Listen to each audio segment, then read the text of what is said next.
வணக்கம். மாலை முரசு செய்திகளை விரிவாக பார்ப்பதற்கு முன் தலைப்புச் செய்திகளை பார்க்கலாம்.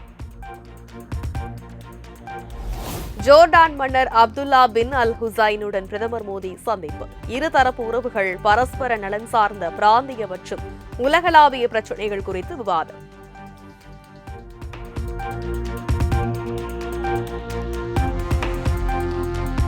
இந்தியா ஜோர்டான் உறவுகளில் புதிய உத்வேகமும் ஆழமும் பிறக்கும் என பிரதமர் மோடி நம்பிக்கை. வர்த்தகம், டிஜிட்டல் தொழில்நுட்பம் மற்றும் இரு நாட்டு மக்களின் பரிமாற்றங்களில் நாம் ஒத்துழைப்புடன் செயல்படுவோம் என வலியுறுத்தல்.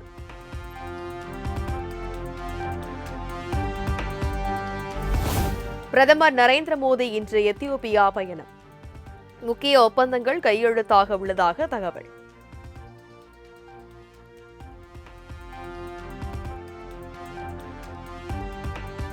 மகாத்மா காந்தி பெயரில் உள்ள 100 நாள் வேலை திட்டத்தை விக்ஷித் பாரத்ஜி ராம்ஜி என பெயர் மாற்றம் செய்ய மத்திய அரசு முடிவு. 100 நாள் வேலை திட்டத்தில் மாநிலங்களுக்கான நிதி ஒதுக்கீட்டை குறைக்கவும் மத்திய அரசு திட்டமிட்டுள்ளதாக தகவல்.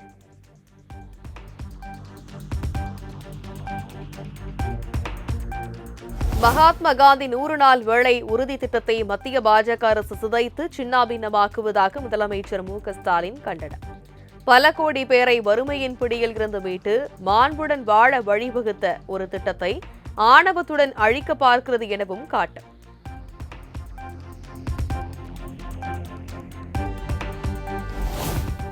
தமிழகத்தில் பாஜக போட்டியிடும் உத்தேச பட்டியலை அமித்ஷாவிடம் அளிக்கவில்லை என்றும் நைனா நாகேந்திரன் விளக்கம். தமிழ்நாட்டில் 3வது அணி வெற்றி பெற வாய்ப்பு இல்லை எனவும் டெல்லியில் பேட்டி.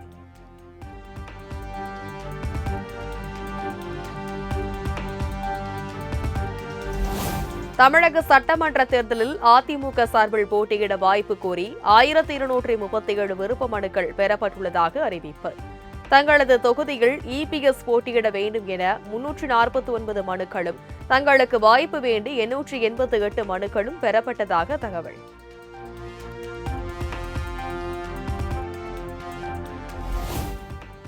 நாம் தமிழர் கட்சி தலைமை ஒருங்கிணைப்பாளர் சீமான் மீது 4 பிரிவுகளில் வழக்கு பதிவு. ஆபாச வார்த்தையில் திட்டுதல் மற்றும் தாக்குதல் உள்ளிட்ட 4 பிரிவுகளில் பாய்ந்தது வழக்கு.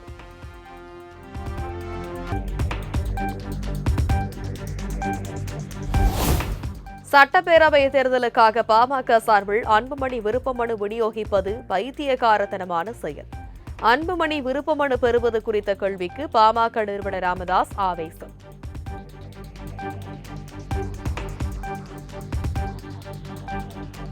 சென்னையில் 1 சவரன் ஆபரண தங்கத்தின் விலை 1 லட்சம் ரூபாயை தாண்டியது. 1 கிராம் 12,515க்கும், சவரன் 1,120,000 ரூபாய்க்கும் விற்பனை.